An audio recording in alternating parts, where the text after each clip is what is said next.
Salve rapaziada, bem-vindo ao canal Jace Skate e hoje teremos um tutorial de como mandar ollie de back.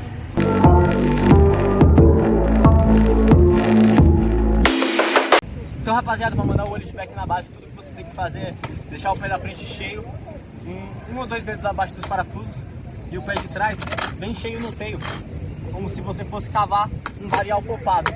Porque a diferença do ollie de back pro varial é que você acompanha, né? O varial você não precisa acompanhar, o ollie de back você já vai junto. É muito importante você jogar o ombro na hora de girar o corpo, porque senão você não vai conseguir girar o corpo. E também é muito importante você pular para frente, porque nem sempre que você bater aqui, você vai cair aqui. A maior parte das vezes o skate vai para frente, então é crucial dar um pulinho para frente para você poder acompanhar o skate. Ela é bem simples, ela não é muito difícil, agora eu vou mostrar como que se faz na prática.